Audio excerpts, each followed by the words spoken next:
Okay, so to continue with the program, it's our great pleasure to invite Jonathan Javitt to address us all on the work of NRx with ketamine and neuropsychiatry. This is an extremely hot space.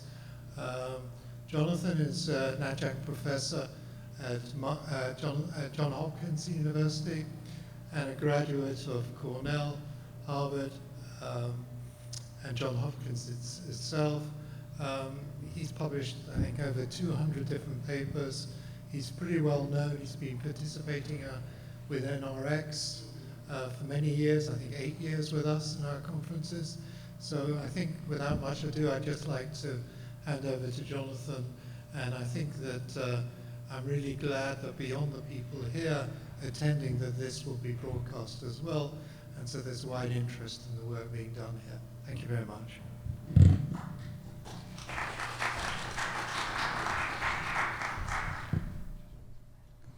Thank you, Leonard. It's really a pleasure and an honor to be invited to give the keynote this year, and really a pleasure to congratulate you on having organized this conference and consistently identified the next big trends in neuroscience. And I think as you look at the next generation of drugs that will treat the brain and the central nervous system, it'll be accurate to say that you saw it here first. So what I'd like to do today is talk to you about NMDA antagonists in general, but ketamine in specific as treatments for suicidal depression. When Leonard first invited me to speak to this audience, we had early evidence. We had a number of early academic trials, but 7 years later, we believe that there's compelling evidence in hand, and it's time to go talk to the FDA. Now, because NeuroRx became NRx, a publicly traded company, I'm offering a safe harbor statement saying that everything I'm saying today is true as we know it today, but science always changes, and facts on the ground may change as we go forward. So I think we all know that suicidality, suicide, is a national crisis. The reason Robert Graham Jr. Was instrumental in helping me publish this op-ed in the Washington Post back in 2018 is because both his father, the legendary founding publisher of the Washington Post, and his brother had committed suicide from bipolar depression. And although we recognize that suicide's a national epidemic, we really haven't yet treated it as such. We're beginning to. Congress is recognizing it, the Veterans Administration has recognized it, and now we need medicines. So developing a cure for suicidality has been our mission since 2015. And we've launched an initiative to bring our first drug, NRx 100 or ketamine, to the FDA. And as many of you know, we have an oral chronic use drug, NRx 101, which is a fixed dose combination of D-cycloserine and lurasidone that we hope will be right behind it. But if approved, this will be the first drug to have a label for treatment of suicidal ideation. And suicide kills far more than 50,000 Americans each year, and it disproportionately affects people who have bipolar disorder. People with bipolar disorder are 10 times more likely to die by suicide. Tragically, if you know 2 people with bipolar disorder, one of them is likely to attempt suicide during his or her lifetime. And if you know 5 people with bipolar disorder, one of them is likely to succeed in ending their life by suicide. So we're talking about a condition that needs a drug. Well, after 20 years of ketamine research, there are key changes that have happened in the ecosystem. So all of this began in 1987 when my younger brother Dan Javitt first discovered the role of the NMDA receptor in the brain, and initially it was a model for psychosis, but in 2000, Rob Berman at Yale discovered that ketamine and other NMDA antagonists were potent antidepressants. So we have compelling evidence now, really evidence that's only amassed in the last 2 years, that ketamine is not only effective, more effective than placebo in treating suicidality and depression, but it turns out to be more effective than electroconvulsive therapy. Surprisingly this year, we saw that nasal ketamine did not succeed in treating symptoms of acute suicidality to a statistically significant level.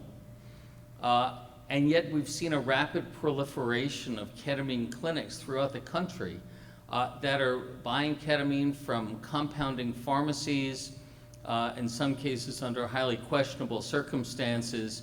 So everybody's talking about ketamine, but there's really an urgent need to take it to the FDA to get a proper label under a risk evaluation management strategy, a REMS program, to bring a modern formulation to the market, and a presentation that's meant for single patients in a tamper and diversion resistant manner. So that's why ketamine and why now. And recognize that suicide is an underreported cause of death. Probably many of the people who commit suicide are recorded as having died in vehicular crashes and other things that are not specifically identified as suicide. But when you take a look at death by suicide compared to breast cancer, prostate cancer, vehicular crashes, this is something we need to do something about, and we need to do it today. Because today the only FDA-approved therapy is electroconvulsive therapy, electroshock therapy. And when you talk about electroshock therapy, you're talking about often 2 to 3 sessions a week of general anesthesia and inducing a seizure in the brain. In fact, the main difference between electroshock therapy today and the scene that everybody knows from One Flew Over the Cuckoo's Nest is today patients are anesthetized and paralyzed, so you don't see the effect of the seizure that you're inducing. But it's not too different from hitting Control-Alt-Reset on the brain. Now, IV ketamine is being used off-label, but as long as it's being used off-label, it's not reimbursed by insurers. It's really only available to people who are able to pay out of pocket. And that's hardly what we want for a drug that has the potential to be life-saving. Now, there are 125 drugs on the market, and with the exception of esketamine, they all cause suicide. And that's because, at least in our view, for 70 years we've been looking at the wrong neurochemical pathway, that serotonin axis that is impacted by all of the SSRI and SNRI antidepressants may be effective in reducing depression, but there's a black box warning saying that these drugs increase the risk of suicide, and they do that because they increase a side effect called akathisia, which can be measured in the laboratory, but when psychiatrists say that they know it when they see it because patients kind of can't stand still and they're pretending to smoke and they can't stay in the chair and they're fidgeting, and those are the people who jump off of balconies and in front of trains. And it's a well-known side effect of all of the serotonin-based drugs. Now, we do know that NMDA antagonist drugs decrease suicidal ideation, but for the first time, we're able to unite psychiatry and neurobiology. So when I talk about NMDA, we're talking about a pathway, a little channel that sits in the surface, the cell membrane of every brain cell, that enables calcium ions to either flow into the cell or not flow into the cell. And what we know is that at high levels of NMDA activity, your thoughts are slowed to a crawl. You don't have too many new thoughts per minute, and you tend to ruminate on those thoughts that you do have. What's changed in a very dramatic way is we're now able to replicate, to correlate the inhibition of that receptor with some striking changes in biology. And this is work that was done out of Cornell, showing that at high levels of NMDA activity, synaptic plasticity, and for those of you who are photographing this, these slides are now on our company's website, and you're welcome to use them. High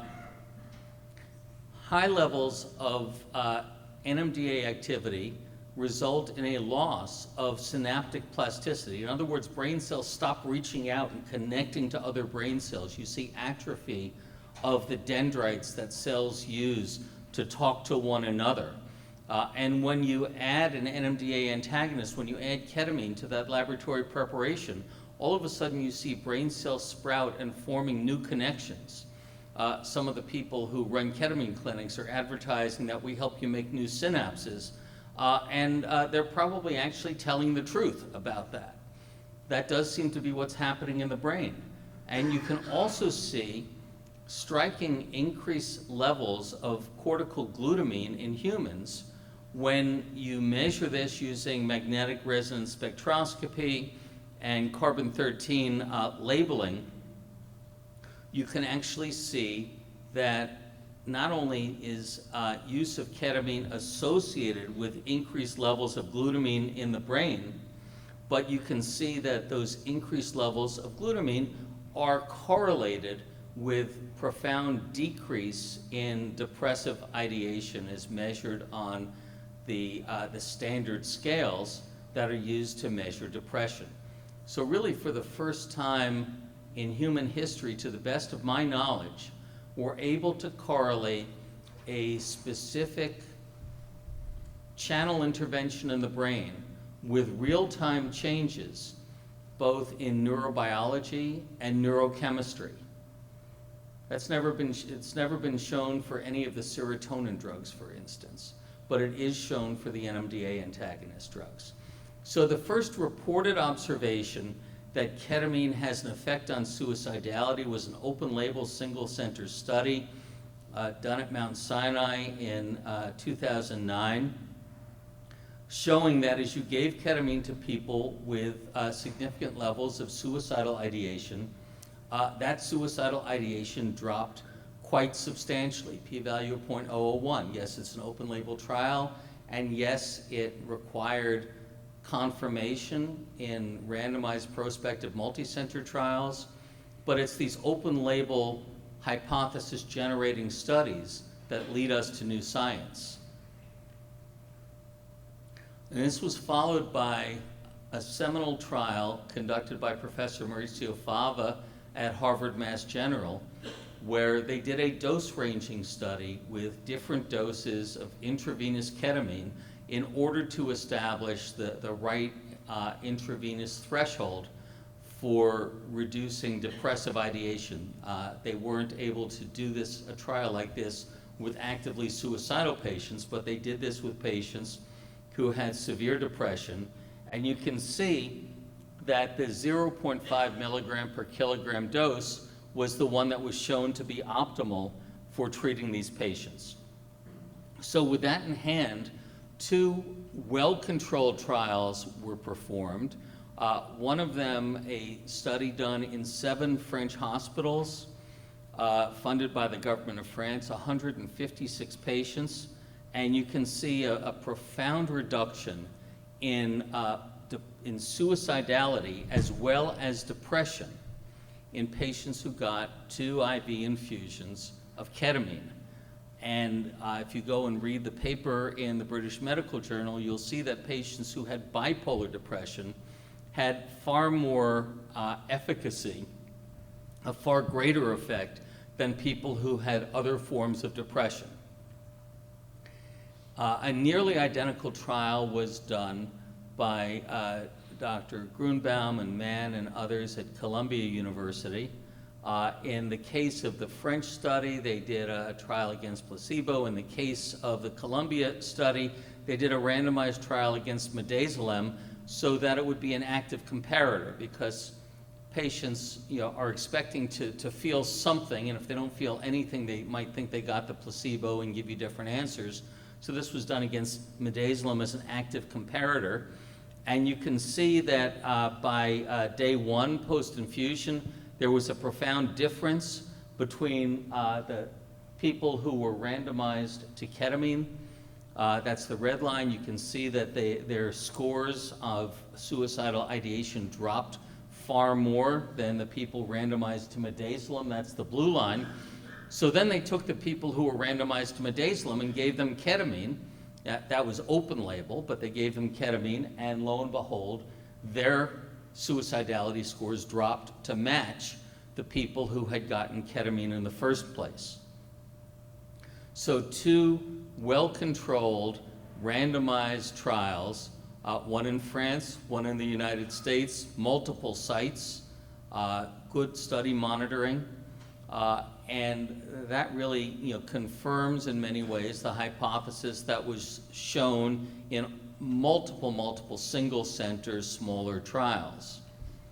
Where it got really surprising to us is when ketamine was randomized against electroconvulsive therapy, against electroshock. Now, there's not really a good way to do this as a double-blind trial, because you would have to anesthetize the people who are going to get ketamine and give sham infusions to the people who are going to get ECT, and IRB is not going to allow that, even though clinical trials purists might say it's a good idea. So it's an open label randomized trial. The objective was to show that that ketamine was non-inferior to ketamine, but in fact, the effect from ketamine was larger than the effect from electroshock therapy, ECT, as measured both on the suicidality scales, as measured on the depression scales. Now, clinical trials purists would say, well, all you've proven is non-inferiority because that's what you set out to prove. But in fact, if you do a post hoc analysis, you'll see that ketamine was superior.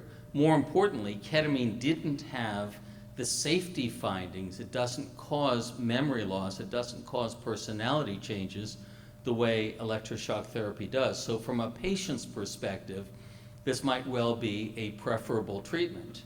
But the problem is, despite clear benefits, ketamine has clear risks. Ketamine is a neurotoxic drug. It kills brain cells. The FDA itself has published data in primates showing that chronic use of ketamine, repeated use of ketamine, can quite likely be harmful to the human brain. Ketamine's known to be an addictive drug. And in fact, there are people who have serious problems with ketamine addiction because they've abused ketamine for its recreational purposes. Ketamine causes hallucinations, which is why some people like to abuse it. It can also cause acute hypertension, acute rises in blood pressure, which are fine and easily managed in a carefully controlled clinic environment, because we've got plenty of drugs that will reverse that. But if you were to mail order ketamine to people, as has been tried and as the FDA has warned against, that could be very dangerous. Ketamine also has the potential to cause vomiting. And if you have an uncontrolled airway and aspirate, that can be a lethal complication. And as we learned the hard way a couple of weeks ago with Matthew Perry, if you're in a hot tub and you take a large dose of ketamine, you may drown. So this is not a drug to be taken lightly, and it's probably not a drug to be used on a long-term basis, but as a drug that can be used to immediately reverse acute suicidality. There's now an extraordinary amount of evidence in hand that ketamine may be extraordinarily effective if you take into account the risks. And that's what's caused Professor Sanjay Mathew, chair at Baylor, to say in JAMA Psychiatry, well, if you're choosing between ketamine and electroconvulsive therapy, ketamine may actually be the better treatment. And similarly, what caused Drs. Wilkinson and Palomar and Dr. Sanakora, who's one of the pioneers in the use of ketamine at Yale University, to point out that we're really at a moment where we're seeing a treatment shift happen in front of our eyes, but it has to be done in a carefully controlled and safe manner. There's an urgent need for an approved form of intravenous ketamine. The FDA has issued 2 recent warning letters to compounding pharmacies and physicians saying this is not a drug that should just be ordered from a compounding pharmacy. And the FDA will probably step up its warnings, and both FDA and DEA may focus on enforcement action because this is a Schedule III dangerous drug, and if used in an uncontrolled manner, can have dire consequences. So although we believe that ketamine has enormous potential to be a life-saving drug, and we've said to the public that we're approaching FDA for a label on ketamine because that will give improved patient access, but also improved patient safety and improved compliance with the law, especially around physician training and preventing this drug from being used in an irresponsible and diverted manner. And that's why NRx has established a subsidiary, Hope Therapeutics, that will be bringing ketamine to the FDA this year and hopefully to the public, both in the United States and in partnership with Fondation FundaMental of Paris in Europe. So thank you so much for inviting me today. Leonard, thank you for organizing this extraordinary conference, and I wish you all the best.